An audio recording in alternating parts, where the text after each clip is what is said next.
Tem quem chegou. Então, agora começa tudo de Enfim. novo, tá, gente? Tá? É, claro, né? Estamos iniciando uma janela literária, a janela literária do mês de agosto, e é uma janela, assim, eu sempre falo, né, que ela é sempre especial, mas ela é sempre especial no sentido de que a gente procura, o Instituto Estação das Letras procura trazer para vocês, de fato, o melhor que a gente conhece, não é, da literatura brasileira, tanto da poesia, né, quanto da prosa, né, as crônicas, os romances clássicos, contemporâneos, autores ao vivo, como nós estamos agora, né? Esse ano nós optamos muito pela presença dos autores e assim é uma felicidade muito grande para o Instituto, uma alegria enorme poder trazer essa janela que tem a poesia como tema. Ela é rara na janela literária. Não sei se vocês já observaram. Em geral, a gente sempre tem prosa, né? É, é, Às vezes é uma escolha dos próprios mediadores, os professores ou quem trabalha. Às vezes os prosadores lançam também, estão lançando e precisam também de alguma forma trabalhar seu lançamento aqui na janela. Mas assim, a poesia hoje assim na janela é uma novidade. Não sei se vocês já observaram, tá? Então, é uma alegria, tá? Porque eu sou fã desse gênero, até porque, de alguma forma, escrevo, e, e fã desse poeta que eu estou conseguindo, né, trazer para vocês, né, que é o Afonso Henriques Neto. Tá? É, é um amigo de longuíssima data, muito tempo na estrada, né, Afonso? Os dois, assim, você né, começando lá nos anos 70, final dos anos 70, né?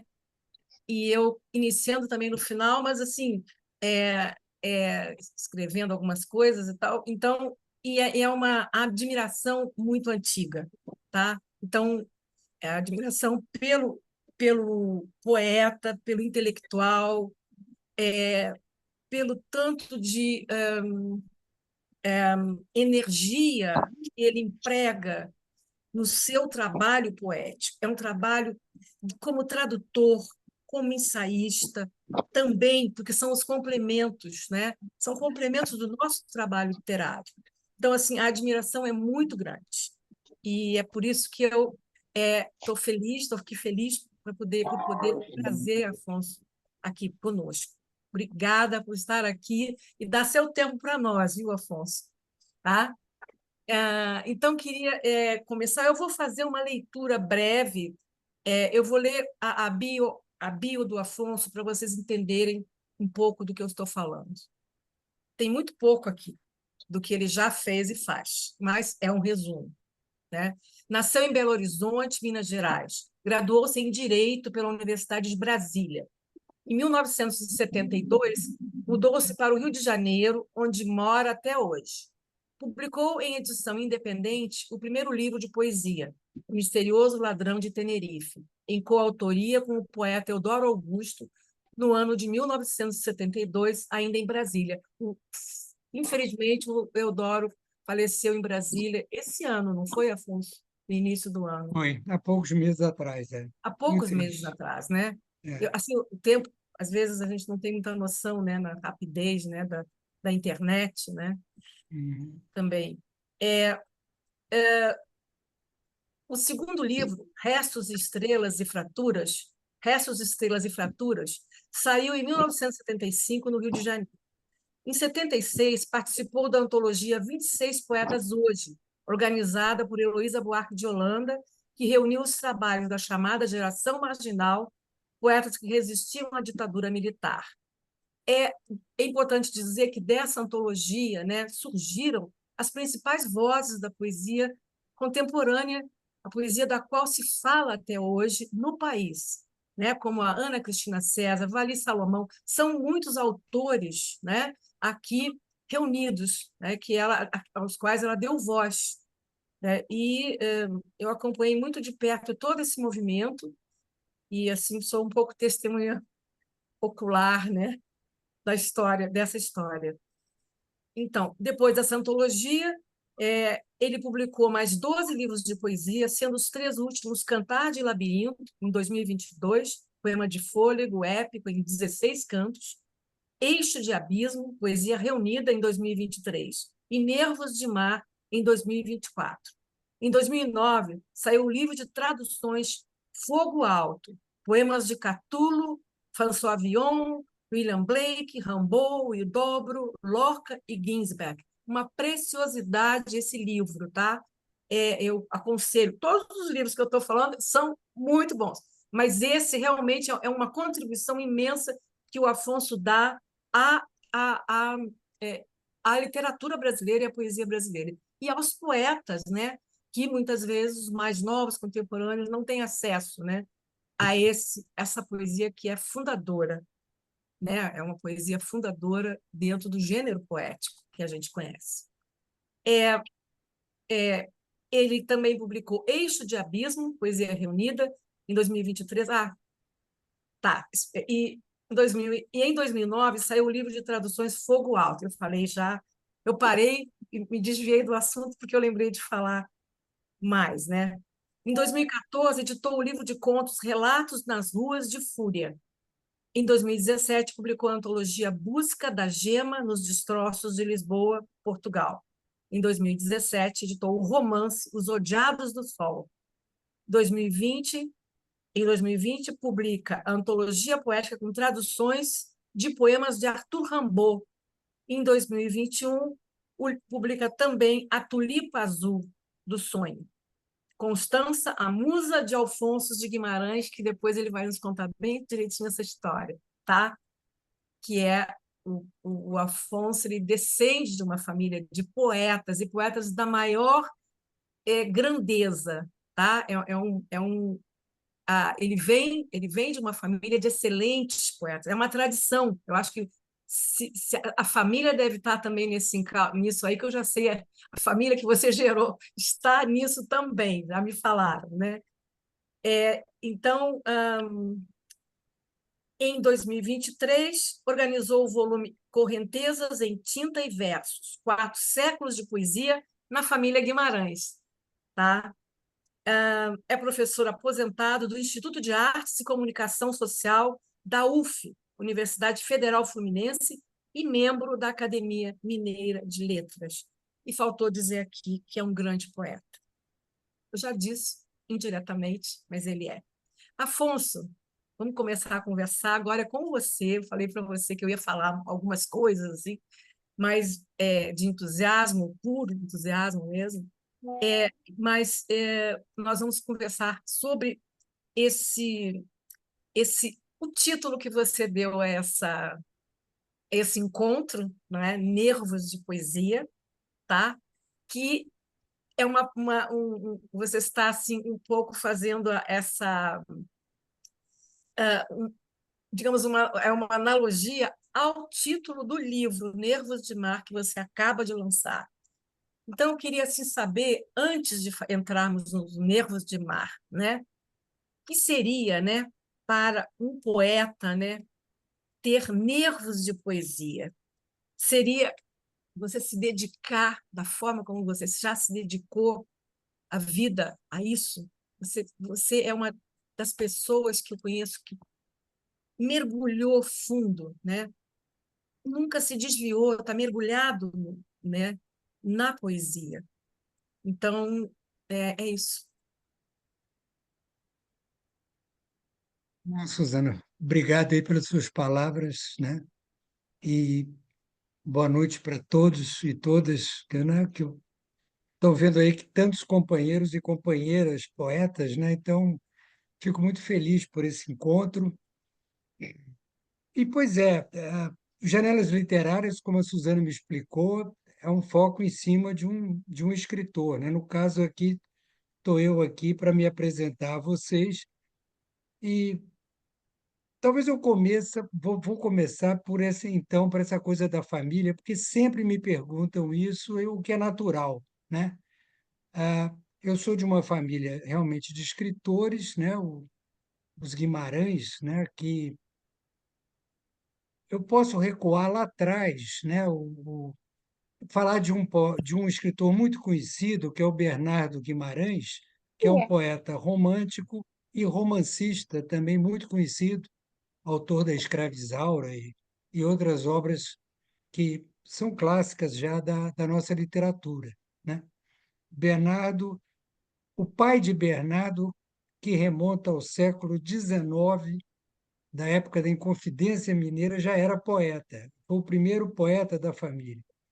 E o Bernardo é um grande poeta e, a partir daí, veio toda uma tradição poética na família muito forte, né? O Bernardo era tio-avô do meu avô, que era o Alfonso de Guimarães, que é um poeta simbolista também bastante conhecido, né? E meu pai é Alfonso de Guimarães Filho, um poeta já moderno, né? Também bastante conhecido. Chega a minha geração e já tem até os meus sobrinhos que publicaram um livro recentemente. Então, é uma família que sempre teve uma ligação muito forte com a literatura e com a poesia, principalmente. Então, isso aí é. Sempre me perguntam, tá, isso está no seu DNA. É, eu não vou querer entrar nessas conversas de se é DNA, não é DNA, porque isso eu acho que não tem nenhuma comprovação de nada. O que eu posso dizer é que a família é muito grande e que também nem todo mundo escreve, né? São poucos os que escrevem, né? Apenas o que eu gosto de ressaltar é que, de fato, existem alguns nomes muito marcantes, né? E fortes, e que, por isso, eu não posso nem fugir disso, porque sempre me perguntam: você é neto do Alfonso de Guimarães. Então, até as pessoas se desviam um pouco do meu trabalho para ler meu avô, né? Dizer, bom, é o neto do Alfonso, não é nenhum Afonso. Então, é sempre um problema isso também, né? Mas, enfim, eu não me desvio disso, não. Eu tenho, assim, sempre procurei, porque eu aprendi poesia dentro da minha casa, né? Com meu pai, nos livros do meu pai, e e aprendi desde cedo, né, com isso, que é fundamental a gente conhecer a história da poesia. Então, eu fiz uma pequena história aqui da minha família, que remonta lá para o século não sei quanto, para dizer que, no fundo, acho que minha preocupação primeira sempre foi essa. Quem são os. Primeiro, quem são meus antepassados, que meu pai tanto falava, seu avô, seu tio tataravô, seu não sei o quê, né? E daí veio a minha preocupação, eu acho, que depois eu fui descobrir, lendo muito mais tarde, lendo o nosso T.S. Eliot, né? Quando ele vai dizer, com muita clareza, que a poesia é um fenômeno de cultura, né? É, que é uma espécie de continuidade que se destina a preservar e a reviver a herança legada pelos estratos literários, né? Dos estratos históricos da literatura desde o início, né? Então, sempre me preocupou, engraçado isso, sabe? Assim, eu até, de repente, podia ter me formado como historiador, porque eu sempre me interessei pela história da literatura, né? Então, fui, desde cedo, procurar fuçar os gregos, os latinos, a poesia inicial aqui do Ocidente, né? E, obviamente, sem saber latim e muito menos grego, mas a gente vai procurar as traduções e informações de toda a ordem, né? E assim eu fui fazendo uma biblioteca disso. Me lembro que tudo que eu achava eu guardava, e aquela coisa toda. E meu pai já tinha alguma coisa também, evidentemente, na biblioteca dele, né? Onde eu me abasteci muito na minha juventude, né?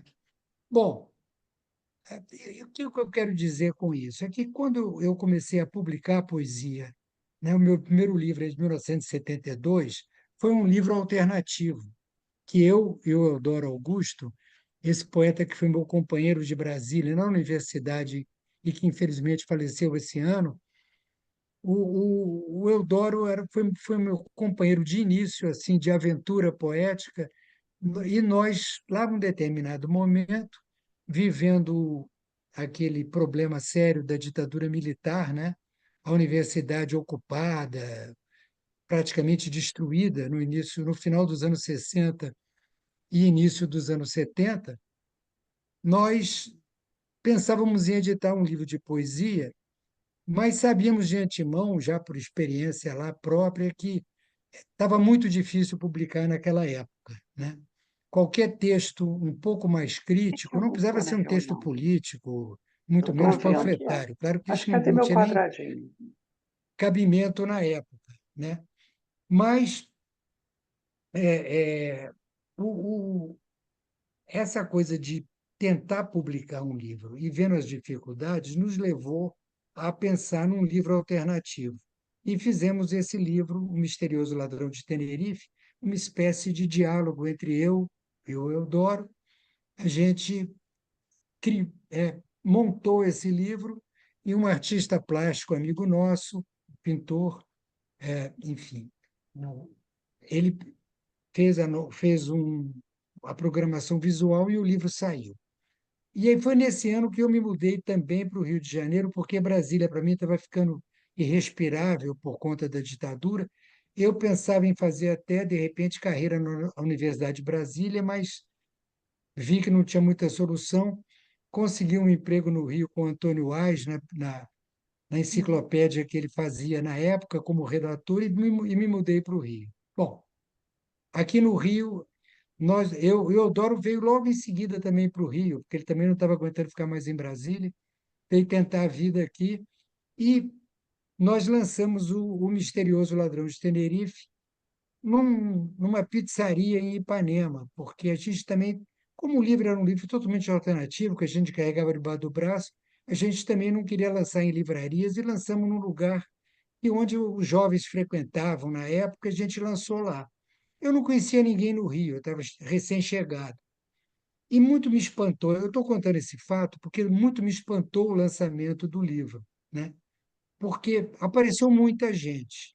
E eu não esperava de maneira nenhuma, porque eu imaginei que fosse minha família, eu tinha uns primos aqui no Rio, alguns parentes, mas não, apareceu muita gente jovem da época que ligado à arte de um modo geral e também os jovens poetas. E lá eu comecei a conhecer a poesia, os poetas que estavam no mesmo problema que eu vivi com o Eudoro lá em Brasília, né? A, a tentativa de sair achar caminhos no meio da grande censura que a gente vivia na época, aquela coisa toda. Então, a dita geração marginal, né, que a Suzana citou aí, em que me colocaram, porque foi uma coisa realmente geracional, né?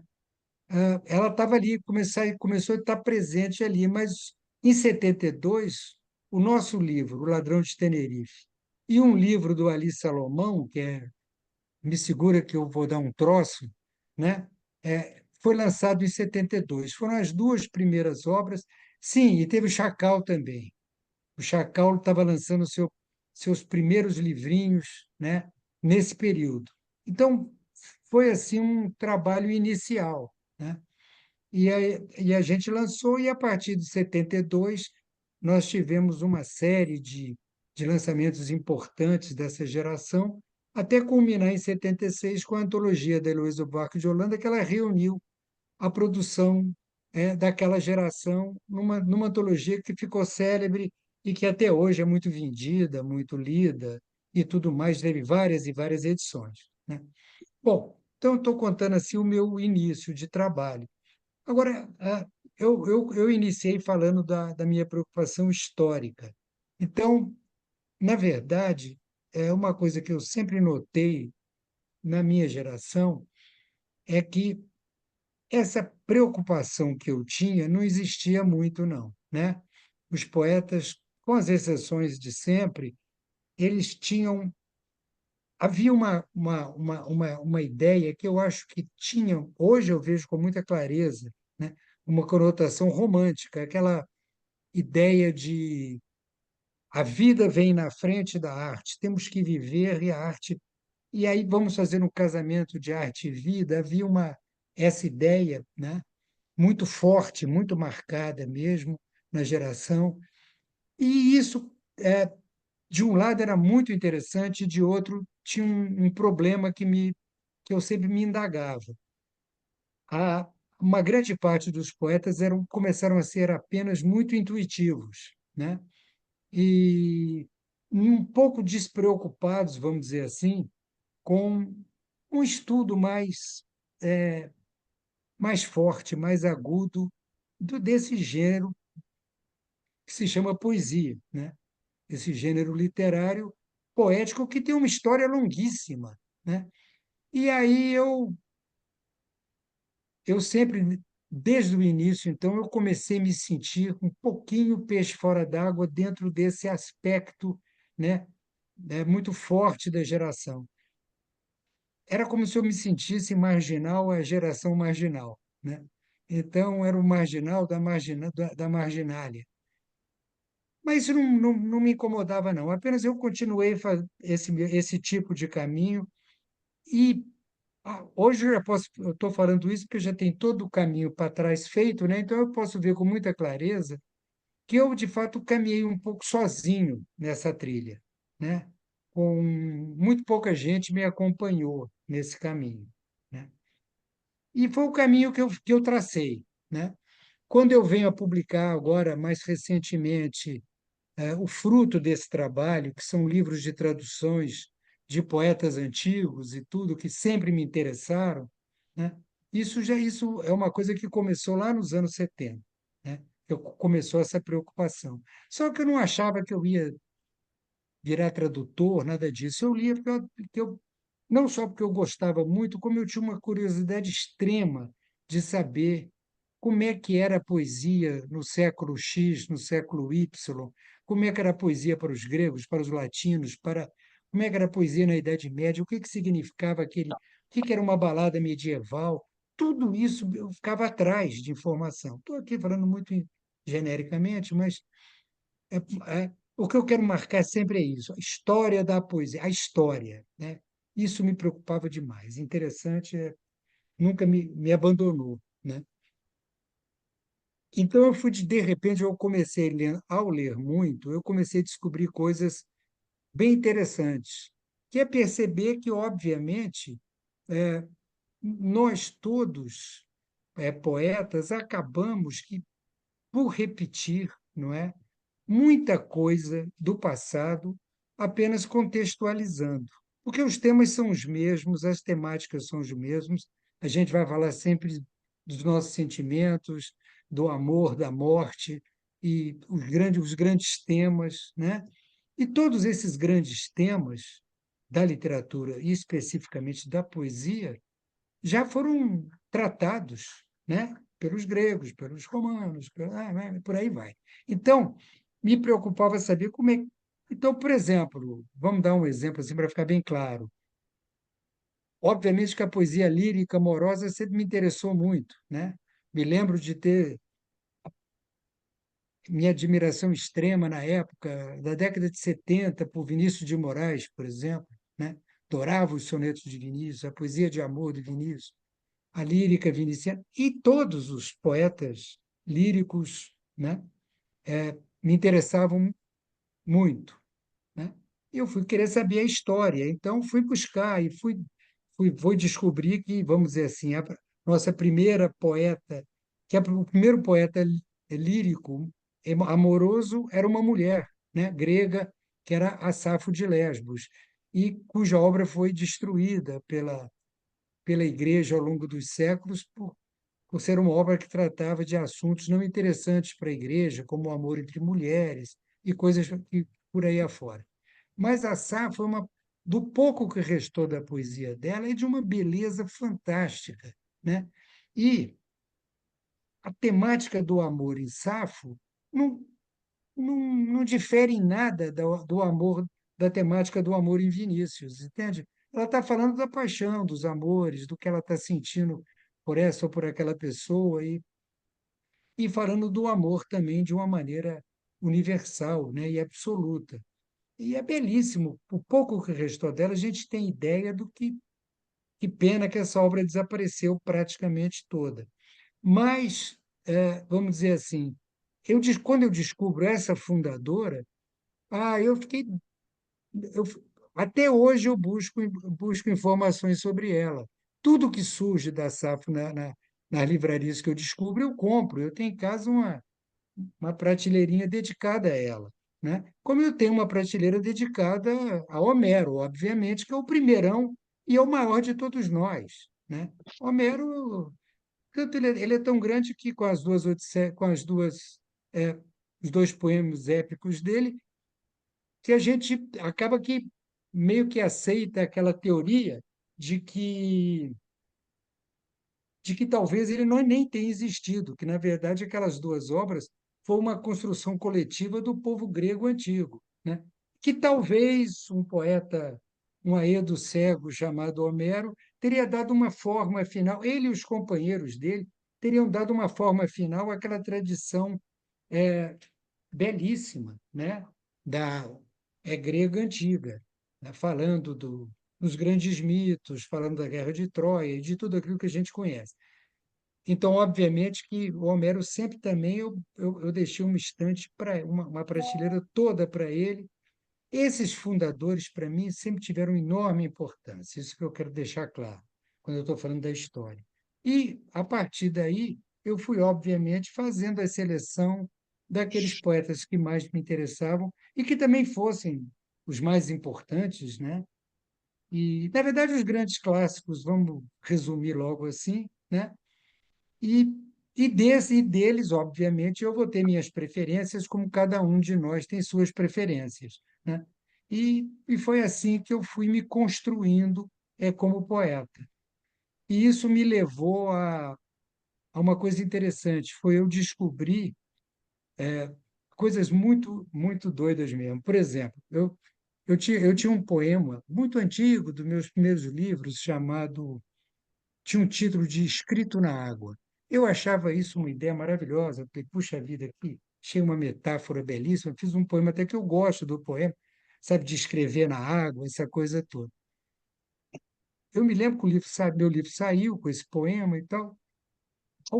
Poucos meses depois, eu estava lendo pela primeira vez, assim, para valer mesmo, o John Keats, né, o romântico inglês.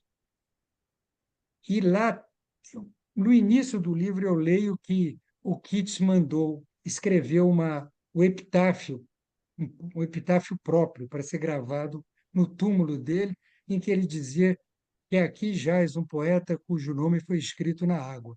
Eu quase caí desmaiado, né? Que eu falei, meu Deus do céu. Eu tinha botado o nome do poema meu poema de escrito na água e não dediquei ao Keats, que absurdo, né? Uma falta de informação, mas é porque eu não tinha informação.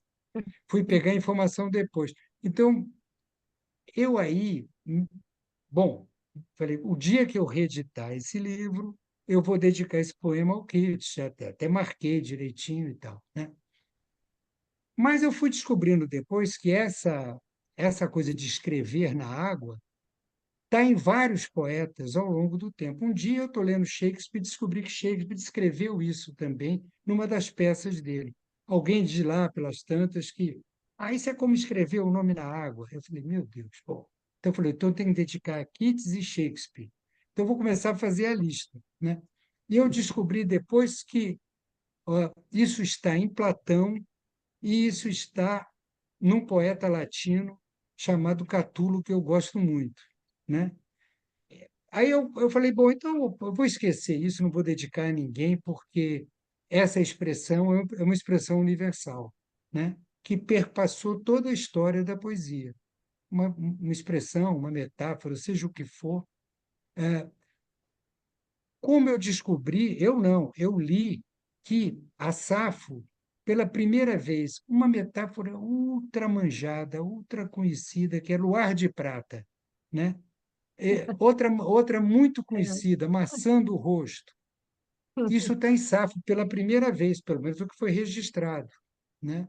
Então, se a gente falar agora em Maçãs do Rosto e Luar de Prata, nós temos que dedicar a Safo.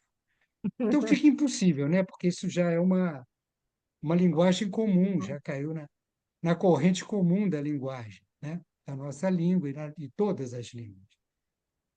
Mas, enfim, o que eu quero dizer é que quando você se preocupa um pouco com a história, você vai descobrindo todo tipo de cruzamento e entrecruzamentos entre coisas interessantíssimas, não só uma expressão como essa que eu dei como exemplo, mas toda sorte de coisas. E por isso que quando o Eliot, né, quando eu fui ler o Eliot, eu fiquei fascinado por ele, não só pelo grande poeta que ele é, claro, mas fascinado com essa atitude dele, né, que aí eu falei, bom, então é mais ou menos o que eu queria dizer e nunca consegui dizer, e ele disse, né? Com essa coisa da poesia ser uma continuidade, sabe, de uma cultura que vem desde lá de trás, é um grande rio que vem e que nós.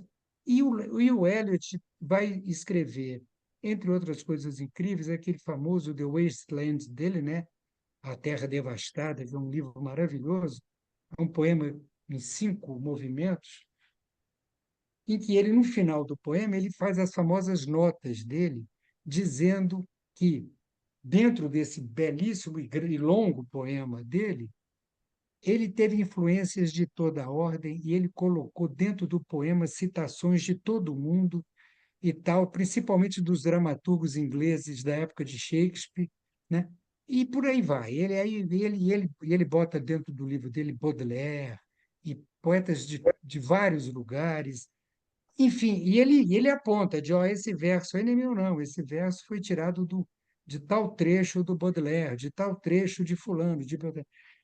Então, essa é a preocupação histórica dele, e de, inclusive, incorporar na poesia dele, né? E depois revelar, né, para os estudiosos e interessados, né, o trabalho dele, me fascinou muito, muito mesmo. Eu me lembro que eu disse, puxa, aí comecei a ler Eliot com outros olhos e tudo mais, né?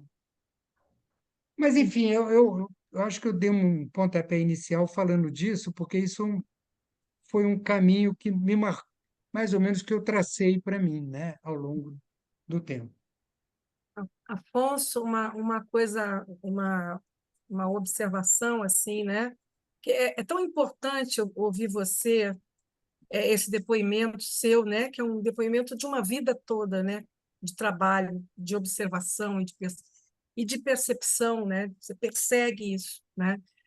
Porque, claro, que a gente tem assim gerações que hoje tem essa coisa, essa pegada, né? De achar que de repente, assim, como havia no cinema, né, uma ideia na cabeça, uma câmera na mão, de repente uma ideia na cabeça, um lápis e um papel, que é, na verdade, de onde surgem mesmo as ideias todas, a gente sabe que sem isso, sem esses impulsos, não se cria nada, né?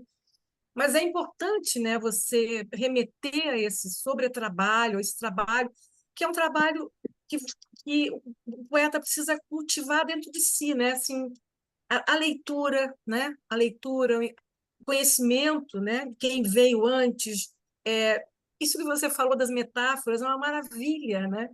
Às vezes a gente escreve, eu mesma canso de, estou agora tentando montar um livro de poesia novo, eu olho e vejo, meu Deus, mas isso aqui já não sei quantos falaram.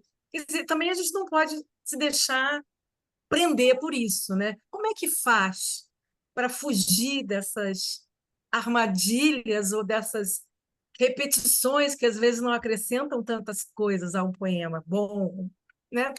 Um poema que fique mais forte, mais parecido conosco e com a nossa capacidade, né, de trabalho. Suzana, isso aí, bom, eu acho que cada poeta também tem a sua marca própria, né? Também acho. Afinal, já foi dito que no fundo, o homem é fundamentalmente a sua própria contingência, né? Então, cada um tem a sua pegada, o seu jeito, se chamava de estilo, né? Se É, quiser falar assim, parece a sua antigo, né? maneira de. É, Mas não é. então, agora, a feitura do poema, claro, surge, obviamente, de um talento próprio também, todo mundo aqui que é poeta sabe disso. Se você não tem o seu próprio impulso criativo, então nada funciona, você vai ser apenas um estudioso, se gosta, né? Vai ser apenas um leitor e estudioso da poesia, o que é muito bom também, mas você pode se transformar em crítico, se quiser, ou, enfim, né? Tem muitos Claro. caminhos. Agora, Uhum. ser o poeta precisa, sim, desse impulso. Tanto é que eu falei isso aqui no início, quando eu falei a poesia intuitiva, talvez eu não tenha até me exprimido tão bem. É mais a poesia do impulso, impulsiva. A pessoa se sente capaz de transmitir o que está sentindo, enfim, de dar o seu recado, tendo em vista o que está acontecendo à sua volta, seja o que for, né? E isso não tem muito, não tem muita definição, né? Você não, definir o ato criador é uma coisa impossível, né? É impossível. Eu não vou entrar nisso, não. O Claro. que eu estou falando mais é no que vem depois, né? Uhum. Eu, quando publiquei meu primeiro livro, eu era muito jovem. Eu não tinha, eu tinha muito pouca leitura ainda, né? Praticamente eu tinha lido poetas brasileiros, né? Praticamente. Muito pouca coisa de fora, no primeiro livro. A partir do meu, acho que lá pelo terceiro livro, é que eu já estava cada vez mais sendo um leitor, né, de poesia, com essa preocupação que eu tracei aqui, né? E isso foi crescendo ao longo do tempo. Agora, se isso foi importante para mim, foi, foi. Eu amadureci muito e descobri determinados gêneros que me entusiasmaram muito, né? Mas que eu sabia que não era isso que eu queria, mas me entusiasmaram. Mas que no final deu certo, que eu acabei fazendo. Vou falar sobre o gênero épico, né? Que eu falei aqui do Homero, que sempre me interessou muito. Então, todas as epopeias eu procurei ler também para ver as ressonâncias que essas epopeias tinham do Homero, que era o nosso fundador, né? O nosso grande fundador. Então, claro, em português nós temos os nossos Lusíadas, que é também o top de linha, não tem nada além disso, de melhor, porque não tem mesmo, né? Não, não tem mesmo. Né? Nisso eu sou muito enfático, né? Uhum. Porque eu já escutei muita bobagem em relação a isso, sabe? Então me deixa um pouco arrepiado. Mas, enfim, é, é, porque porque sempre me dizem assim, não, mas você não tão, você está achando que ele é uma obra, onde é que você coloca Fernando Pessoa, sabe? Essas discussões assim, se referindo a grandes poetas, né? Poetas extraordinários. Eu disse, gente, não tem comparar, são coisas incomparáveis, né? Pessoa é o Pessoa. Agora, só que o Camões é o Camões, entende? Ele é o primeiro, é o cara que funda a língua moderna para nós, ele é um fundador. E é um poeta altíssimo. Então, bom, então eu lia por mais. Mas você consegue ler aquilo? Aquilo é chatíssimo, é intransponível, é não sei o quê. Na minha época, quando eu era jovem. E para mim, às vezes, era difícil mesmo caminhar com determinados autores, mas eu sempre insisti, porque o pouco que eu podia captar, né, eu dizia, é muito bom. E é muito bom em termos de construção. Eu tenho que aprender isso.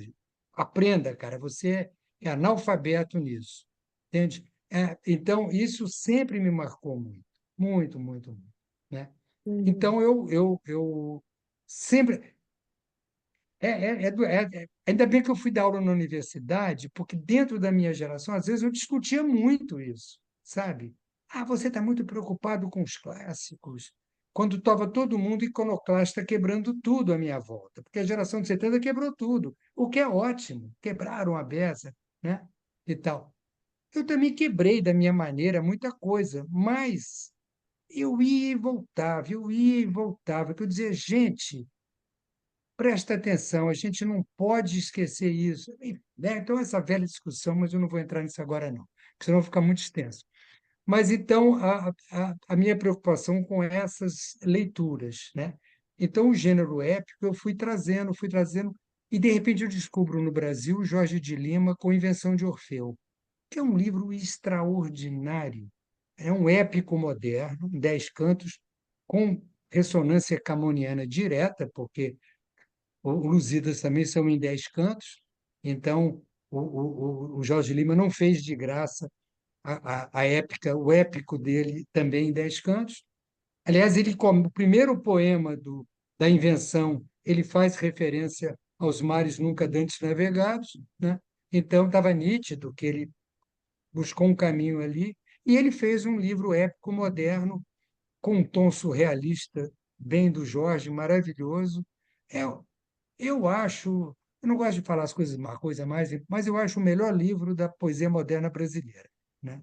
Mas isso aí sou eu que sou muito apaixonado pela invenção.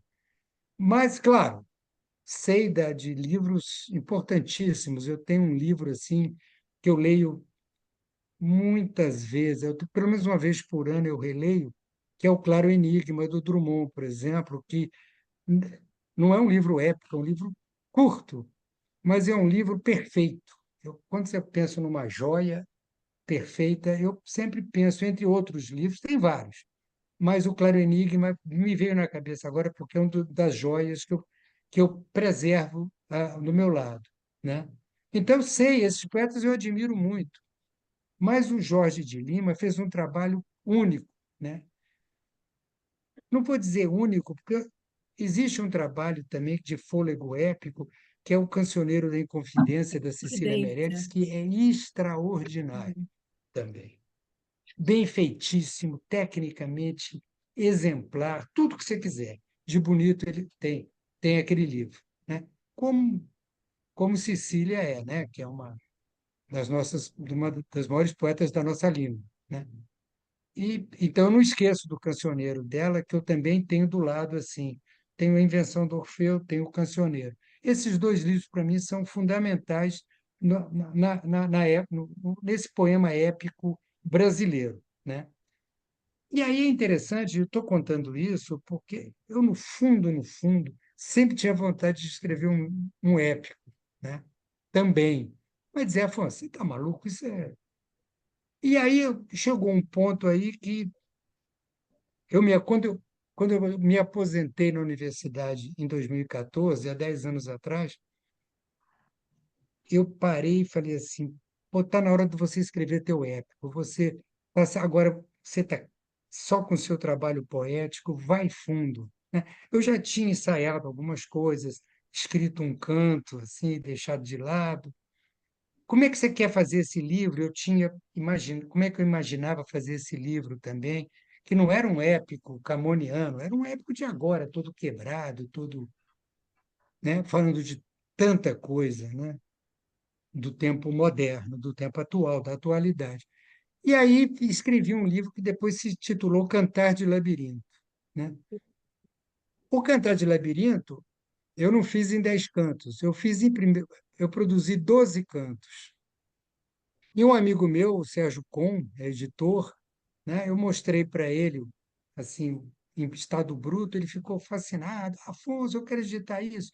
O Sérgio tem uma editora, né, e tudo, a Zog.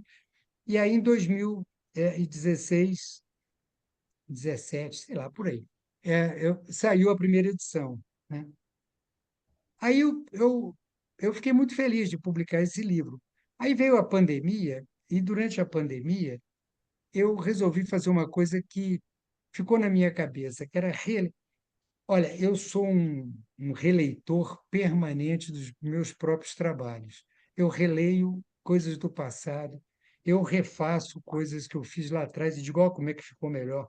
Você aprendeu mesmo a fazer poesia com o tempo, porque você melhorou tanto esse poema antigo seu que era ruim, cara, olha aí e tal. Eu sempre fiz isso comigo mesmo, né? Retrabalhei coisas, etc, etc. Então, eu aproveitei a pandemia, peguei o Cantar de Labirinto e fiz uma revisão no livro que eu já tinha publicado, né, recentemente, há 2 anos atrás. E revi, e durante a pandemia escrevi mais 4 cantos. Né? E quando acabou aquela tristeza toda da pandemia e tal, eu reeditei, né, por outra editora o Cantar de Labirinto, agora com 16 cantos no seu formato definitivo. Agora eu não quero mexer nele, não. Esse livro aqui, ó, Cantar de Labirinto, né? Livrão, E livraço. que é um livro de 600 páginas, é um catatal, não tem tamanho, né?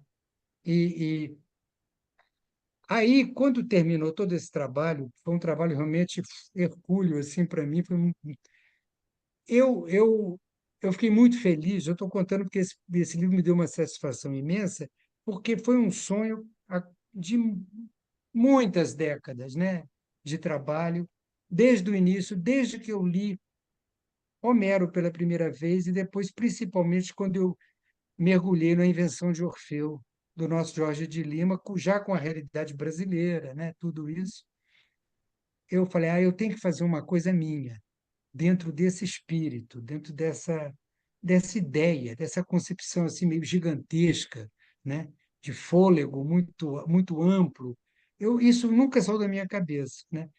E porque eu persigo essas coisas é que eu consegui fazer, porque eu persigo em função desse de perseguir, né, essas grandes linhas ao longo do tempo, da história, da poesia, e dos antigos até os modernos, e essa busca incessante que foi o meu trabalho, né? É isso. Gente, eu acho que eu vou abrir, Afonso, agora para uma conversa, né? Mas antes dessa conversa, eu queria ler um poema teu, tá? Que as Tá bom. pessoas ouvirem o poeta, né? Eu vou ler o segunda parte de um poema desse livro, Avenida Eros, tá? Deixa eu ver, eu estava separando aqui que eu queria, eu separei umas imagens suas que eu queria mostrar você jovem, também bem jovem. Você ainda está jovem, tá certo? Bonito e jovem. Não, não Depois tanto, né? tem, A gente depois eu sabe a vou idade que tem. sabe a idade que tem, tá? Mas assim, também eu queria mostrar algumas você, né? O seu percurso, né? E Sim, digamos é a segunda parte, porque eu acho que aqui a gente talvez não deva ler poemas muito extensos, porque a pessoa ouvir é diferente de ler, né? Quando a gente lê, a gente consegue perceber melhor, né? O trabalho e o lirismo, o trabalho, o cuidado, a ideia, o conceito que está embutido naquilo, né? Naquilo que está sendo escrito. Então, a segunda parte de mais 5 movimentos. Essa luz fala a voz da pele. Prazer é senti-la pulsando na areia, onde o corpo se prepara para o amor. Imóvel, pedra solar, à maneira de cadáver. Búzios ensolarados, ressoando outro mar. Música do invisível império de frutos e ventos e destinos. Sinfonia que se desperta majestosa para a floração do vácuo, o que de tão relampejante nem cintila no espelho, na pele, calor imóvel dos sonhos que não falam. E é um poema longo, né? Que você vai, eu acho todos os poemas muito bonitos, né? Conheci você inicialmente com alguma coisa do Ladrão de Tenerife, mas o que me levou foi uma publicação, tudo que mais assim foi aquela do Masao Ono, Abismo com Violinos, né? Que é um livro belíssimo. Depois eu queria que você, no final, se você pudesse ler toda a palavra, que é o que abre o livro. Você quer ler tá. agora?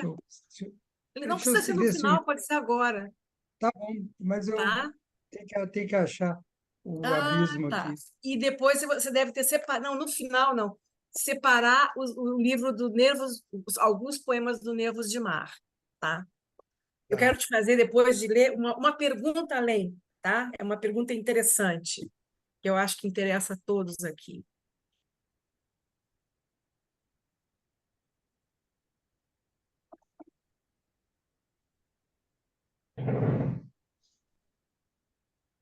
Toda palavra que você quer que leia, É,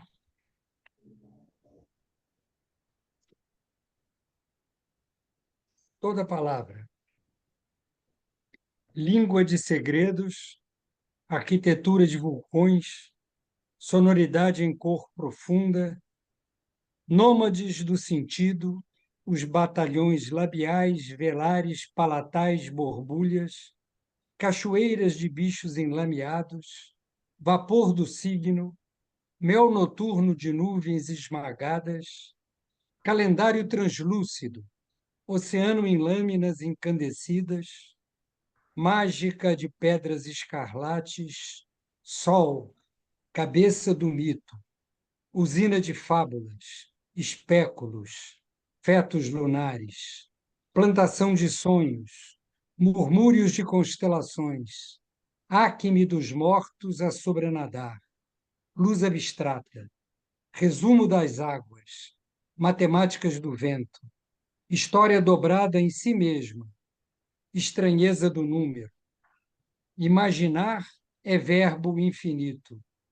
Formigas em fogo, relâmpagos teóricos. Nada se imprime em fato papel evanescente. Arco-tensão, construção do invisível, sólida estrada. Maravilha. São imagens e ritmo e, né, tudo em um movimento, né? É lindo. E também tem uma coisa importante, assim, né? É que você tem uma unidade, né? No livro, o que mais me chamou a atenção, que eu comecei assim, a ver de forma nova, né? Uma construção de um livro, né? Esse mesmo livro, você tem versos que me marcaram. Quando fala, é engraçado que um poeta a gente grava por versos, né? Alguns versos que você diz, é o fulano, e você lembra, né?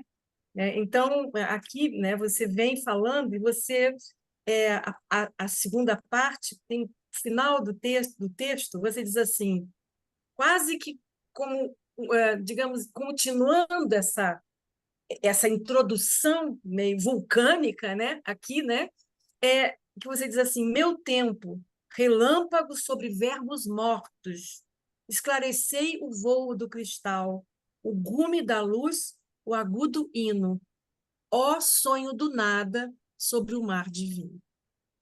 Sempre que eu olho o mar, eu me lembro dessas. Gente, olha que lindo! Meu tempo, relâmpago sobre verbos mortos, esclarecei o vôo do cristal, o gume da luz, o agudo hino. Ó sonho do nada sobre o mar divino. Eu sempre olho aquele mar e penso, ó sonho do nada, e quem está ali é o Afonso. A gente aprende, o que que se aprende agora? Alguém aprende a escrever, Afonso, aprende-se a poesia? Você aprendeu lendo, Eu acho que se aprende sim, sabe? Porque tem que ter esse impulso inicial, né? A tem vontade de vontade, que claro. tem que gostar da matéria, como tudo na vida, né? É, um médico não vai ser médico E não sem ter tido um resolve de impulso uma forma. inicial, né? É, Mas enfim, há um impulso inicial das pessoas para todo tipo de interesse, né? Então, se não houver esse impulso, a pessoa não vai escrever, obviamente, claro. poesia, vai. Pode até um dia ficar interessado, ler termo, mas não. Agora, se há um impulso, eu acho que sim, que é importante essa pessoa, se essa pessoa tiver, de repente, uma boa orientação, ajuda, sabe? Tudo ajuda, né? Eu me lembro, porque eu tive uma felicidade mesmo grande de nascer numa casa. Meu pai era poeta e bom poeta, então eu ouvia Responsabilidade. poesia, eu ouvia ele falar de poesia. Então, meu caso é um caso também um pouco único, então eu não posso nem dar como exemplo. Apenas é para dizer que, nesse caso, foi. Mas isso não quer dizer que todo mundo escreva. Minha irmã não escreveu poesia, meu irmão não escreve poesia. Eu escrevi porque eu gostava.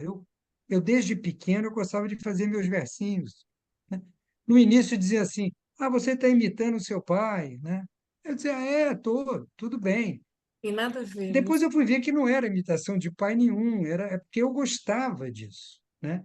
E eu prestava atenção no que ele dizia sobre poesia muito mais do que meus irmãos, né? Eu Uhum. ficava ligado, atento. E depois, quando eu cresci, e que meu pai ia visitar amigos que eram escritores, ou principalmente poetas, eu nunca deixei de ir com ele, sempre que eu podia, né? Claro, não todas as vezes, mas eu sempre me intrometia, dizia, papai, eu quero ir lá, eu quero conhecer fulano. E ele me levava muitas vezes, né? E eu aí conheci gente maravilhosa, Diz alguns né? aí para o pessoal saber. Eu adoro Não, isso. na minha adolescência eu conheci Cecília Meirelles, né? Putz, Fui à casa dela é, algumas vezes, né? E até hoje me emociona isso, entende? olha, O Manuel Bandeira era padrinho de casamento dos meus pais, né? olha, que maravilha. Então, então meu pai era muito amigo dele, né? Então Bandeira eu conheci muito, né? Olha, Jovem, eu jovem, né? E eu ficava em ah, silêncio ali ouvindo o poeta falar e tudo, né?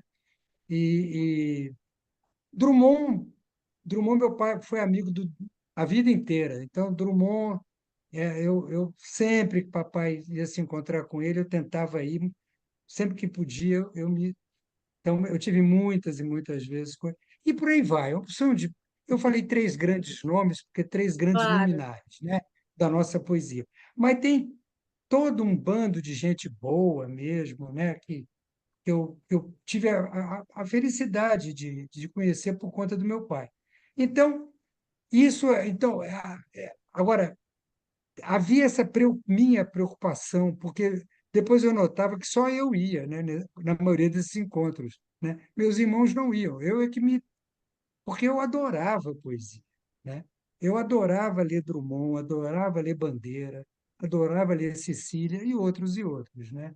Então, quando eu tinha a chance, eu digo, gente, você vai na casa de fulano, eu quero ir, né? Então, esse tipo de coisa.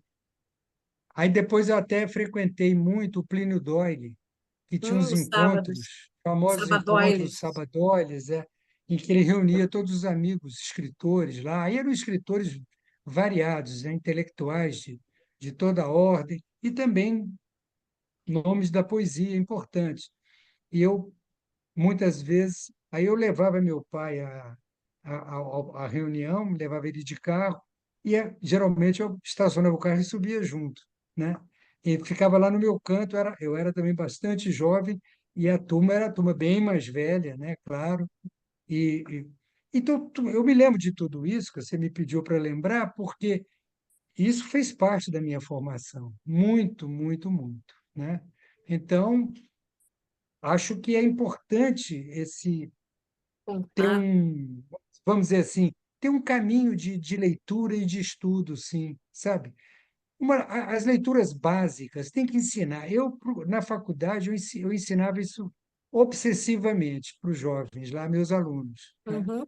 Sempre procurei ensinar isso obsessivamente, que eu falei, vocês gostam de literatura? Então vamos lá, tá, me tragam trabalhos sobre isso, enfim, ficava provocando, né, esse retorno, né, para porque não tem saída, ou você conhece isso, ou seu trabalho vai ficar algo capenga. Eu tenho que falar assim, porque às vezes você está fazendo um livro, tá, e aí você leu fulano, Beltrano e Cicrano durante essa trajetória, grandes nomes, você dá um break ali, você volta a rever poemas seus, você diz, não, isso aqui não ficou legal, eu vou jogar isso fora. Eu joguei tanta coisa fora que eu, sabe, a gente joga fora muita coisa e tem que jogar fora muita coisa.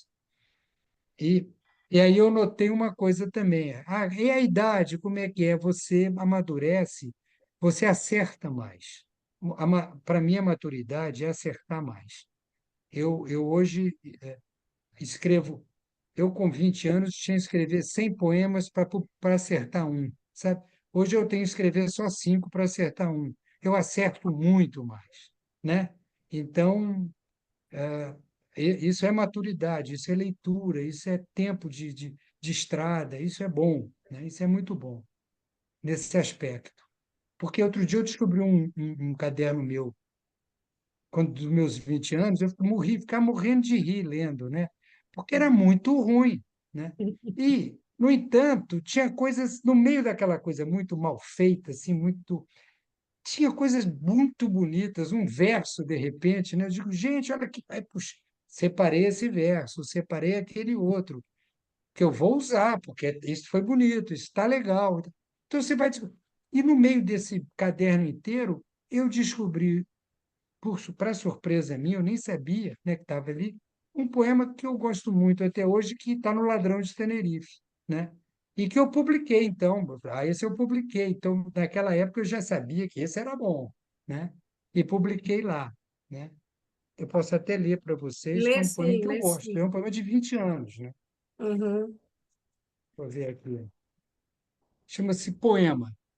E ele tem muito a ver, obviamente, com a ditadura militar, porque esse poema é da década de 60. Isso foi escrito em 1960 e tal, 66, por aí assim. Poema. A paisagem não vale a pena. Pesa dizê-lo assim tão duramente, mas o que posso fazer contra os mascarados que penetraram os altos muros e agora coabitam os aposentos desolados? Já não vale a pena amanhã. Os embuçados chegaram em surdina e foram destroçando todos os pilares, todas as primaveras, as lúcidas esperanças, vultos tão horrendos que paralisaram o dia. A noite não significa mais nada. As casas dormem e não significam nada. O vento cortou-se em mil fatias de desespero.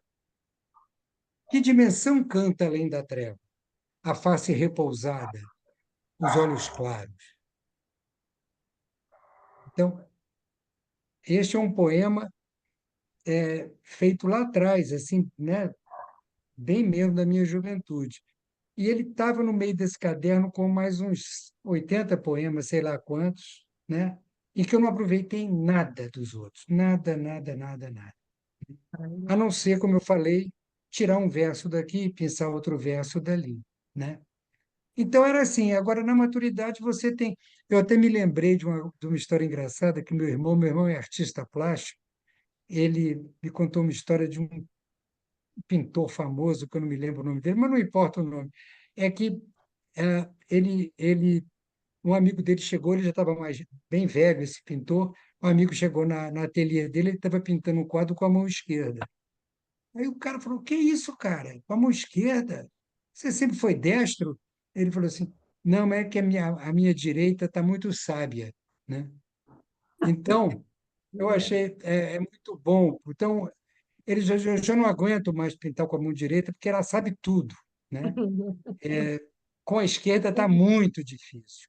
Eu estou começando quase que do zero, né?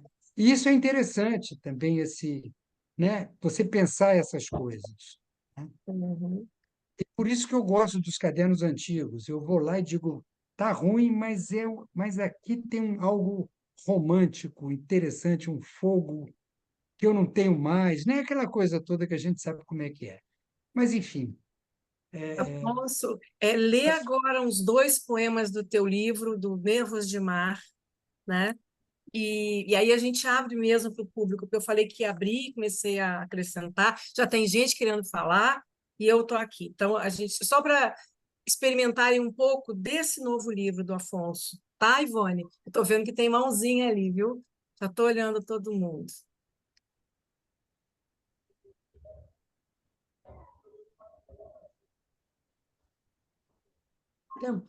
eu vou ler. É um livro que tem poemas de toda ordem. Eu vou ler um poema. Deixa eu ver aqui.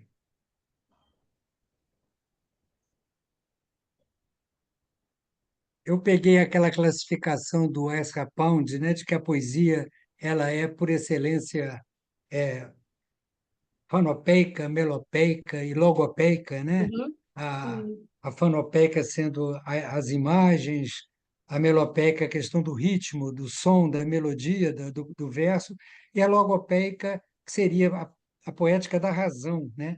Que vai também trabalhar racionalmente o poema junto com a melodia, com as imagens, enfim, aquela classificação feita pelo Pound. Aí eu fiz um logopeico, um melopeico e um fanopeico, né? 3 poemas, mas eu vou ler o logopédico, que eu acho mais forte.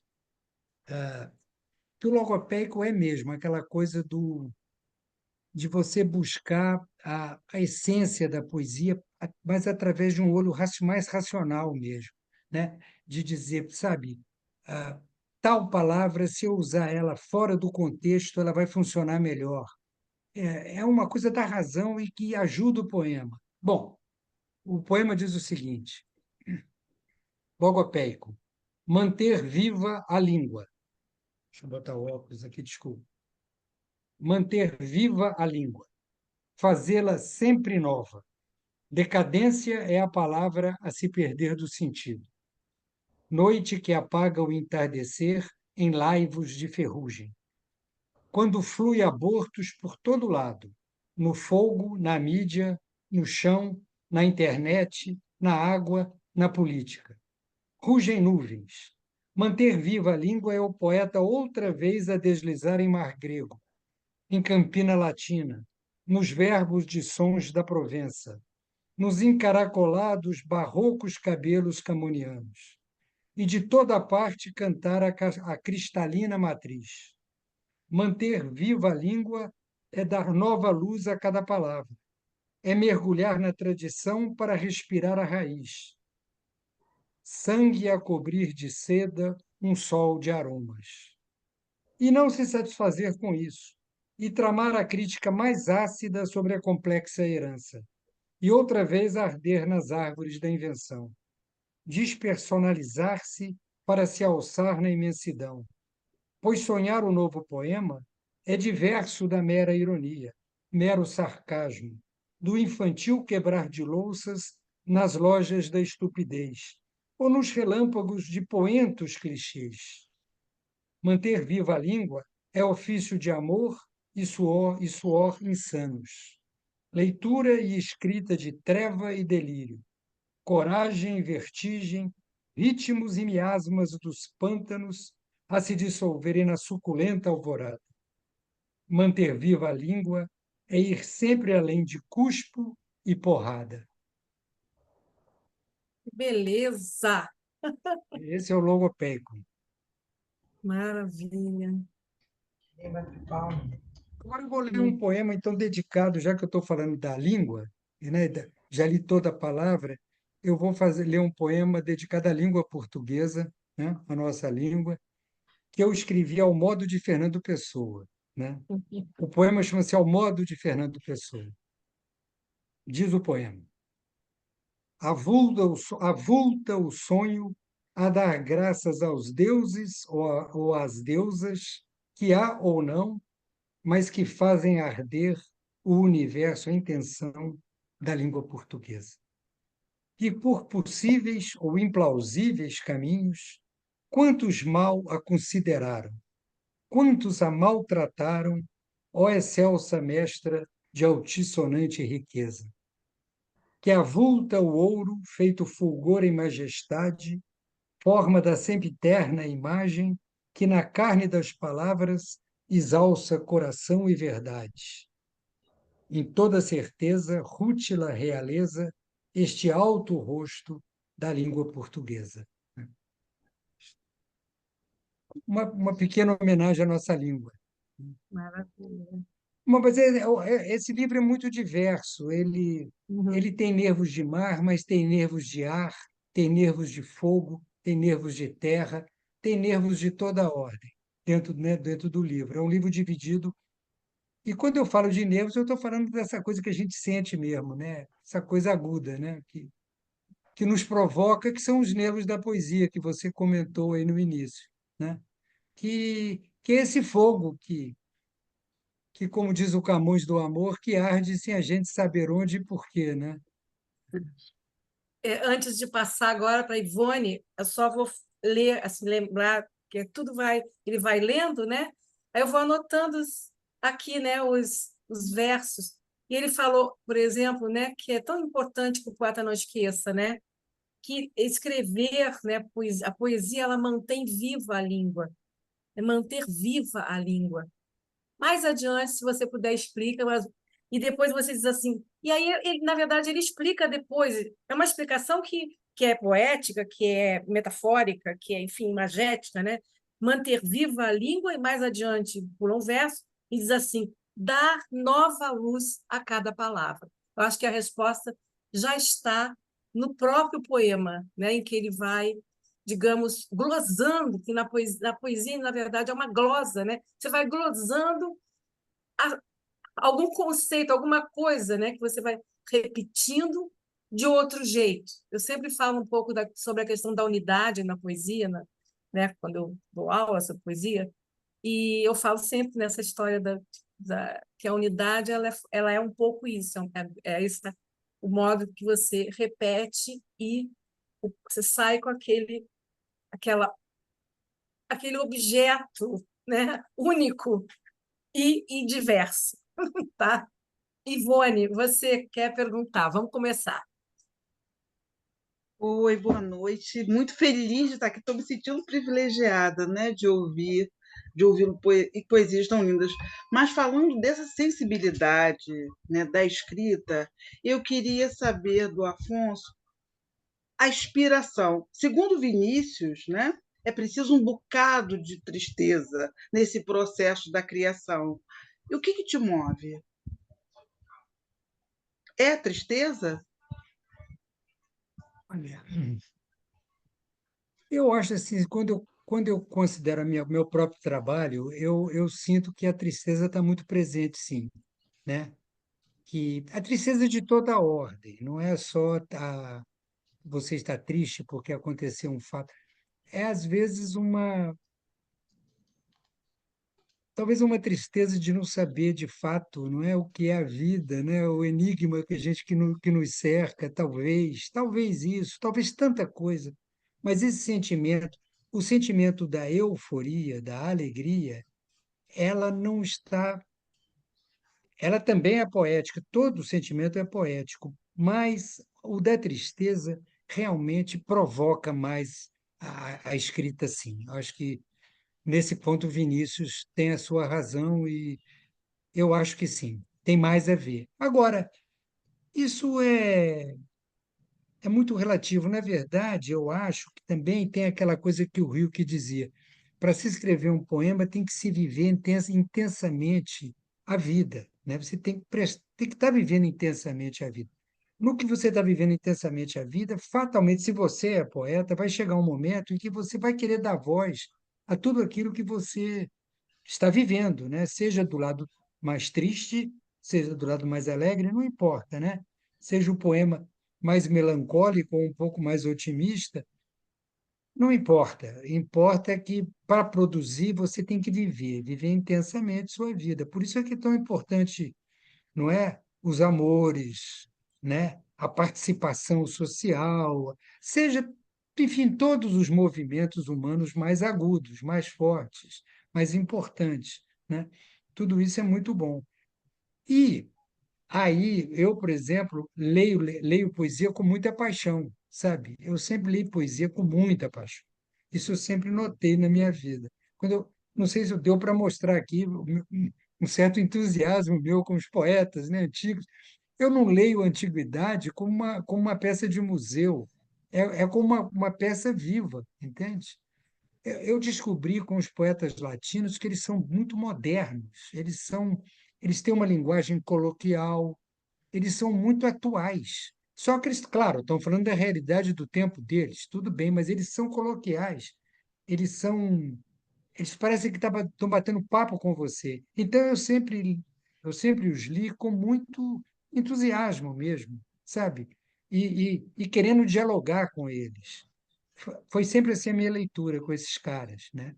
Que já morreram há 2000 anos. Então, a minha relação poética tem essa paixão, e essa paixão é a paixão pela vida, né, em última análise, né? Sim. Então, e a paixão triste é uma delas, né, Ivone? Mas eu concordo mais com o Vinícius. Muito obrigada, muito Ah, obrigada. ó, tem o Nuno Hall agora. Nuno está firme no trânsito, mas ouvindo atentamente, né? O Nuno, nosso Atentamente, é uma mestre palavra. Boa também de noite. poesia da estação, poeta, nosso nosso colaborador no concerto de poesia que a gente faz todo mês, viu, gente? Para quem conhece, o Nuno junto comigo, né, fazemos a curadoria do concerto. E ele organiza, enfim, traz para nós excelentes nomes para virem ler poemas. Fala, Nuno. Bom, boa noite, Afonso, boa noite, Suzana, boa noite, todo mundo.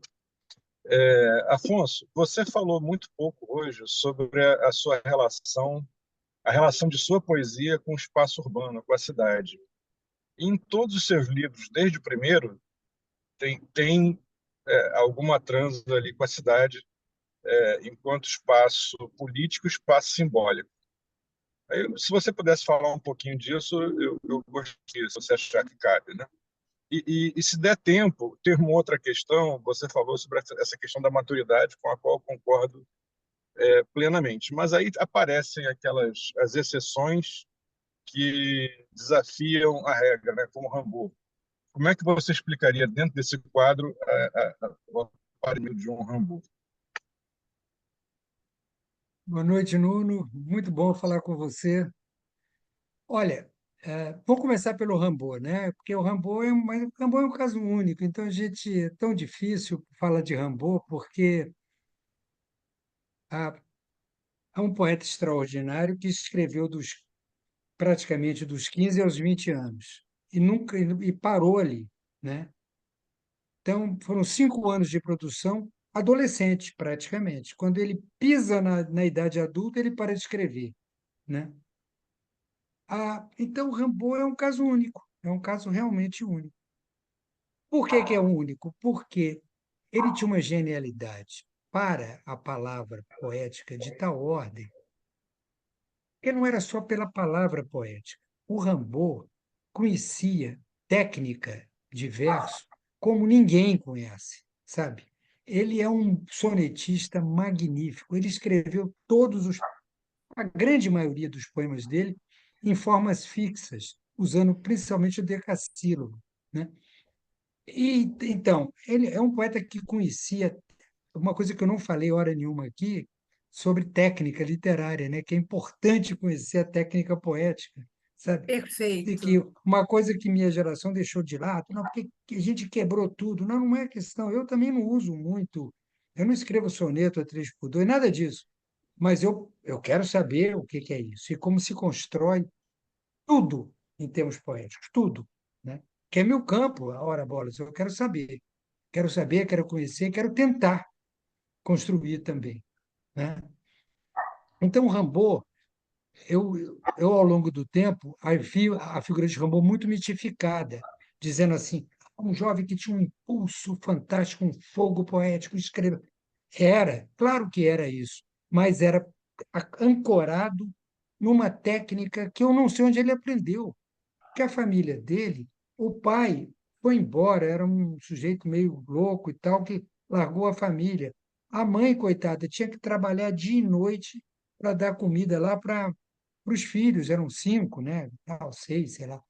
Enfim, e o Rimbaud foi para uma escola numa cidade do interior da França, onde ele teve um professor que era interessante, que deve ter dado. Onde é que ele aprendeu? Aquilo ele aprendeu na biblioteca dessa escola, que era uma escola precária, né? Em termos de ensino, era no interior da França, naquele período, não era. Enfim, e esse cara aprendeu a fazer poesia não sei onde. É um caso semelhante ao Mozart, né? Que com 6 anos compôs já sinfonias, né? E que tinha uma memória musical inacreditável, mas inacreditável. Mas aí já é música, não vou entrar nisso, não. Mas eu sempre associei Mozart e Rimbaud, que são dois grandes gênios absolutos, né? Cada um no seu campo, e que fica muito difícil você falar dessas genialidades assim tão luminosas. Mas é isso, né? O que eu nunca deixei e não deixo mitificarem nunca é que o Rimbaud seja mero fogo que depois se apagou aos 20 anos. Ele se apagou conscientemente. O Rimbaud teve certeza que tinha escrito tudo, porque ele tinha escrito tudo.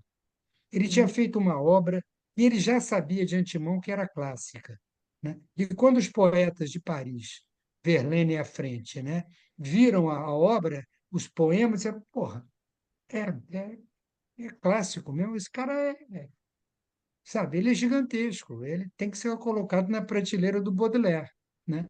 Que é o grande poeta francês lá de trás, né? E o Rimbaud tem que botar o menino lá na prateleira dele, quer queira, quer não. Mas, enfim, mas então o Rimbaud é mais ou menos isso. Quanto à questão da cidade, o Nuno, né, que é arquiteto, né, e tem um livro muito bom também sobre a cidade, que está aqui no meu lado, eu estou lendo, porque eu vou escrever alguma coisa sobre o livro do Nuno também, e eu publiquei um livro chamado Cidade e Vertigem, que é fruto da minha tese de doutorado, que é uma tese, obviamente, que não podia ser de outra forma, toda voltada para a poesia, porque eu não sou arquiteto nem urbanista, né? Aqui em casa, eu sou casado com uma arquiteta, minha mulher é arquiteta. E foi muito importante nesse aspecto eu ter a biblioteca dela, de arquitetura e urbanismo, quando eu fui fazer minha tese de doutorado, né? Porque eu estava escrevendo, na época, um texto sobre a grande cidade, a megalópole. E então, quando eu fui fazer minha tese, eu não sabia qual é o tema que eu ia. Estava entre vários temas, aquela coisa de tese, né, fica complicado. E foi minha mulher que me deu a dica, porque ela sabia que eu estava escrevendo esse poema sobre a grande cidade e disse, Afonso, a tua tese está no teu poema aí, ó. Tu tem um longo poema sobre a cidade. Você pega esse poema e começa a fazer, inclusive, ensaios sobre como é que você chegou a esse poema, porque você está lendo, você está se informando sobre arquitetos, e principalmente sobre a cidade utópica, que era meu grande interesse. O que que é a cidade utópica, né? Uma cidade utópica, ao longo da história, desde a República do Platão, até modernamente, né? Mesmo porque eu tinha saído de Brasília, e Brasília é uma fruto de um projeto utópico, né? Da utopia moderna, né? Enfim, então, em função disso, eu desenvolvi minha tese, e depois que defendi a tese e tal, eu peguei esse livro, mexi muito com ele e republiquei nesse que é um livro um livro misto de poesia, de ensaio, de prosa poética, tem várias e várias vozes tratando da questão urbana de um modo muito amplo, que é que não vai dar tempo da gente entrar em detalhes, né?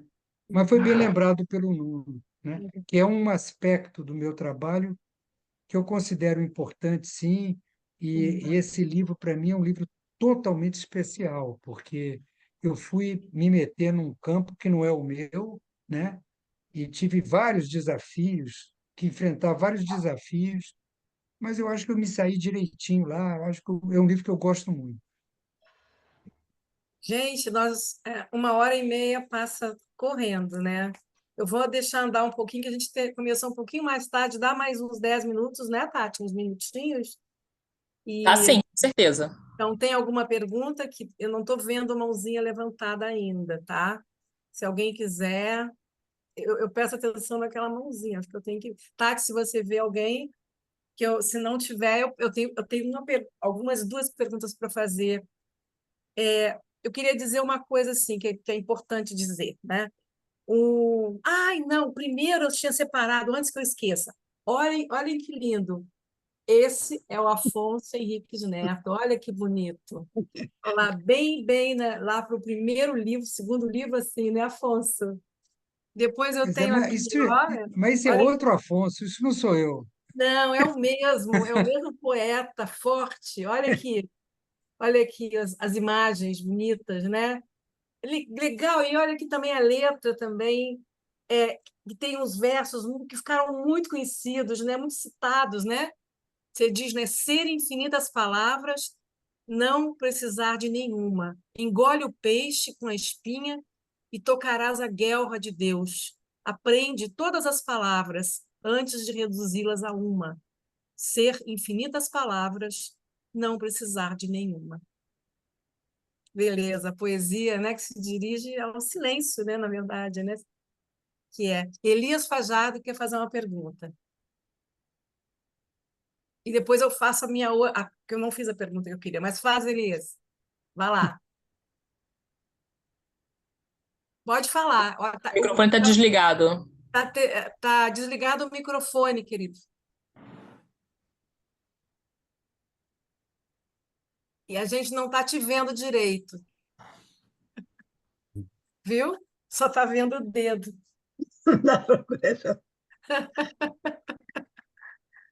Hein? Tá desligado o microfone, Elias. Isso. Não está conseguindo. Não está. Hã? Não está conseguindo. Não? Não está, né, Tati? Você pode desmutar ele? Não, né? Ele Não? podia digitar a pergunta, então. Digita a pergunta, então. Tá? Então, não dá para ouvir, Elias. Não conseguimos ouvir. Não estamos ouvindo. Não estamos ouvindo, ó. Não tá? Ah, pronto. Agora Agora sim. vai. Pronto. Vai. Afonso, querido, eu queria saber hoje o que te dá mais desejo, dá mais ganas de escrever.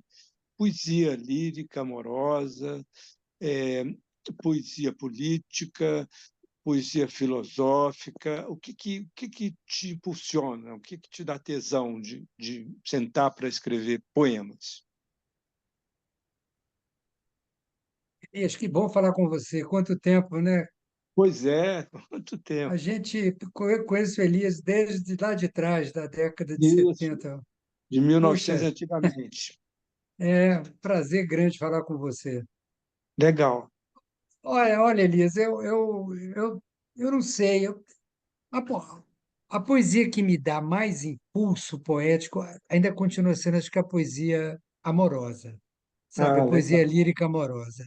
Ela é que dá, Uhum. no fundo, acho que é a grande paixão da gente, né? A gente, enfim, é apaixonado pela vida no sentido mais amplo, né, da palavra, e, e esse amor se transfere, obviamente, para a poesia. Agora, porque as outras, por exemplo, a poesia política, eu sempre escrevi também, mas eu Uhum. nunca pensei em termos panfletários, né?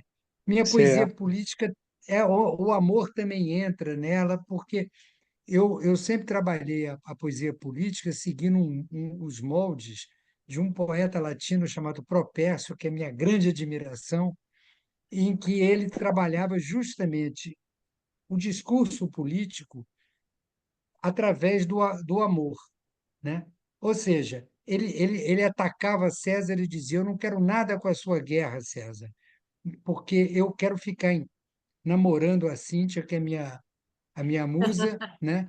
E eu quero tomar muito vinho com ela e dormir uma noite longa com ela de amor e não vou para a sua guerra. O Propércio foi o primeiro poeta pacifista que eu li, entende? Enquanto que toda a poesia greco-romana é uma poesia guerreira, né, que fala Uhum. das guerras, a Ilíada, a guerra de Troia, mata todo mundo morrendo, as grandes conquistas greco-romanas e tal, o Propércio era um contradiscurso, né? E ele trabalhava o poema amoroso colado na política. Uma coisa fantástica. As elegias do Propércio eu adoro. E ele foi o primeiro cara que trabalhou isso, entende? O amor em contraponto com o poder, né? O Certo. poder de Roma, no caso. Ou seja, Legal. ele foi o primeiro hippie que eu posso chamar assim, né? Era um cara tipicamente paz e amor, o tempo, sabe, nas grandes elegias dele. É muito Isso. interessante, é um grande poeta, e é um grande poeta. Então, eu, quando trabalho a política, eu também procuro mostrar você, que o lado da vida é que deve estar presente em qualquer discussão. Esse lado da vida que eu digo com V maiúsculo, né? Essa paixão pela vida, e é tudo, né? É o amor o amor a, o amor propriamente dito, no meu caso, amor às mulheres, amor às crianças, né? Que é um amor totalmente assim de você saber olhar o que é uma criança. Enfim, amor à vida. Pronto, acabou, né? Então, Falou. esse tipo de paixão, né, pela vida é que deve também informar o poema político, porque senão ele é ruim, senão ele fica panfletário, ele Isso, fica fraco mesmo, né? Fica sem tutano, né? beleza. E é a Tá ótimo. verdadeira política, né? O amor à Uhum. vida é a verdadeira política. Isso, O agora amor à você vida, falou tudo. né? Isso, é exatamente Ó, isso. Beleza. Gidu, hã? Gidu, poeta, está aí para fazer uma pergunta. Depois eu faço a minha para encerrar, tá? A minha é importante para essa noite. Bom, primeiro quero agradecer por essa live, está fantástica. E, Afonso, queria te perguntar o seguinte: você já viu sua obra transposta em outras mídias, tipo cinema, teatro ou televisão, Instagram, e saber o que você achou, assim?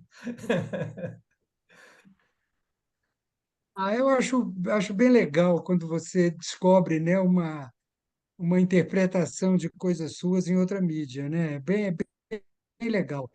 Não, eu gosto, eu tenho algumas coisas, não tem muitas coisas não, mas o que tem me agrada muito. Mas você sabe que o que mais me agradou recentemente foi que eu recebi um convite de, de fazer uma antologia minha para ser publicada na França, em Paris, né, por uma editora de lá. E traduziram para em francês. E eu recebi essa tradução. Pela primeira vez, eu vi não apenas um poema, mas um apanhado, mesmo um livro, Uhum. 200 páginas, né, de, de meus poemas todos traduzidos para o francês, por uma pessoa que traduziu muito Minha? bem, né? Uau! É. E que vai sair agora, outubro, novembro, né? Vai Uhum. sair lá, mas eu vou receber uns exemplares aqui. Vou tentar ver o que que se vai fazer, eu não sei bem mesmo. Mas isso foi minha grande alegria, sabe? Na verdade. E, na verdade, você se lê em outra língua é muito interessante. Eu já tive poemas traduzidos em outras línguas que eu não conheço. Por exemplo, tive uma amiga minha que mora na Suécia, é professora lá, publicou um livro em que ela cita poemas de poetas brasileiros, citou alguns poemas meus, mas em sueco. Ela me mandou o livro, mas eu não entendo uma palavra de sueco, então eu não pude curtir, né? Eu apenas agradeci muito, mas parou por aí. Mas como francês eu domino alguma coisa, não sou um expert, mas eu leio direitinho, né? Eu pude ler o livro, essa antologia, me fiquei felicíssimo. E é um outro poeta, né? Você acaba dizendo assim, mas isso não sou eu. É você e não é você, porque é outra língua, é muito doido. É mais ou menos essa coisa da transposição para outra mídia, né? É você, mas não é você, né? É, é uma coisa bem estranha, mas é bem legal, né? Gente, estamos no finalzinho, a última pergunta e também um comunicado, né? O Afonso vai finalmente dar uma oficina de poesia no Instituto Estação das Letras, que começa quando, Tati? Eu sou tão ruinzinha de propaganda, né? Mas, Só um minutinho, no início de setembro. Deixa eu pegar aqui a data certinha. Tati, você é a É dia minha. 12, né? Parece. Dia 12. É 12, né? É, Só um minutinho, eu vou olhar aqui, peraí. Tati. Vê ali, a Tati controla melhor. E eu vou contar um pouquinho por que eu falo finalmente, porque há anos, mas assim, desde que eu abri a estação, eu assim converso com o Afonso sobre a possibilidade de dar uma oficina. E ele um pouco que escapando, mas também eu sei que ele é um homem ocupado, eu sabia que ele trabalhava muito, enfim, e que o interesse dele às vezes nem estava exatamente nas oficinas, né? E, e ele já deu oficinas na estação, mas sempre de história da poesia universal, história, e são cursos maravilhosos também, né? Mas eu queria ver o Afonso nas oficinas, porque ele também é um professor brilhante, tá? Então, assim, esse semestre agora, eu falei, Afonso, vamos. Aí ele topou lá em maio. Ele falou, mas só no segundo semestre. Falei, tá bom. Então ele começa. Conseguiu localizar, Tati? A oficina? Não? É só pegar o flyer, eu acho. Deixa eu olhar aqui para você. Só um minutinho. De 2 de setembro a 16 de dezembro. Tá? 2 de setembro. A que horas é, Tati? 19 às 21. 19 às 21, tá? E é terça, segunda? Eu acho que é Segundas-feiras. segunda, tá? Eu estarei lá, aposto, tá? Que eu quero. Eu quis muito essa oficina, tá?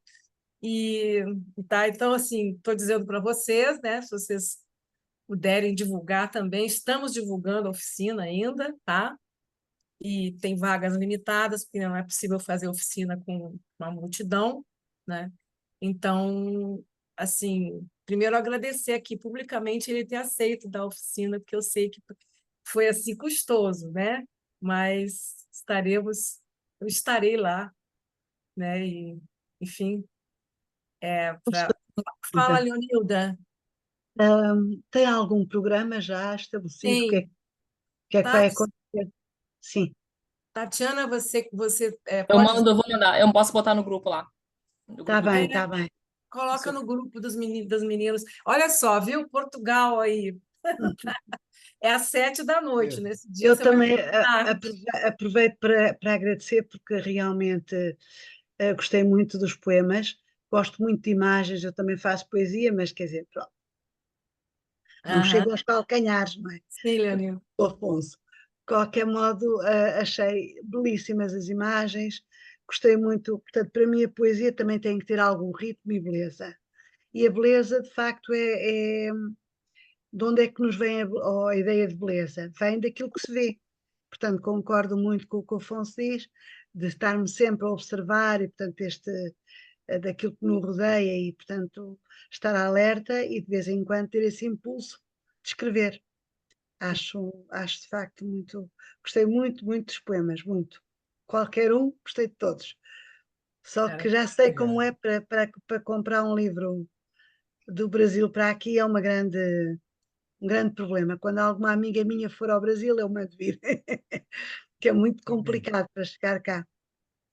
Eu acho que o livro ele deve estar no site das Sete Letras, né, Afonso? Está no site da No editora site Sete das Sete Letras Letras. e, eventualmente, na Amazon. Eu não sei se. Ah, na Amazon já Acho que está. sim, acho que na Amazon também. Uhum. Ah, então hoje vejo lá. Tá. Eu quis terminar com essa comunicação, tá? E Viva. agradecer. Estou aqui muito feliz de começar esse semestre com ele conosco, tá? Convido Obrigada. também vocês para o nosso concerto de poesia, que é dia 31, entrada franca, tá? Dia 30, dia 30.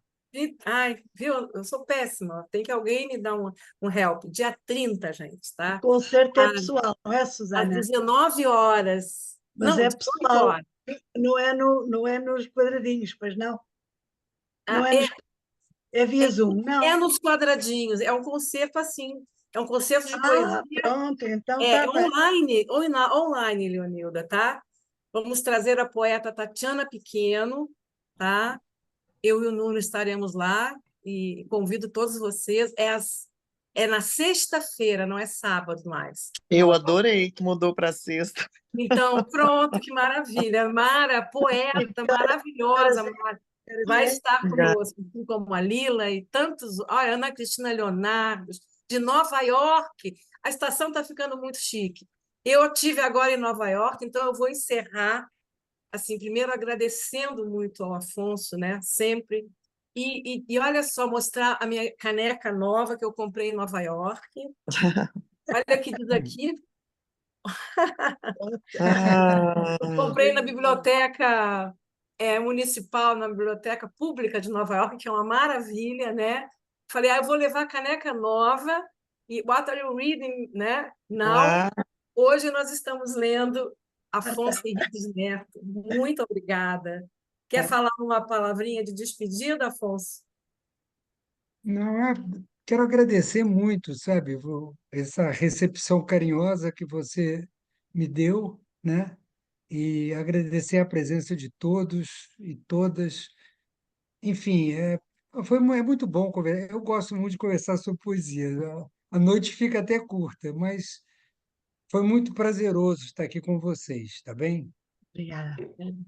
Eu, Obrigada. inclusive, hoje, para essa noite, eu aconselhei que nós temos alguns alunos de Portugal, em alguns cursos, e principalmente num de poesia erótica, que tá mais concentrado, né? Eu falei para eles assim, eu falei, mas fica tarde, porque é 11 horas da noite, né? Falei, não, leve uma taça de vinho e fiquem... Em Portugal agora são meia-noite já, eu acho, né? Meia-noite, Já. né? Já. Que horas Meia-noite são? e meia.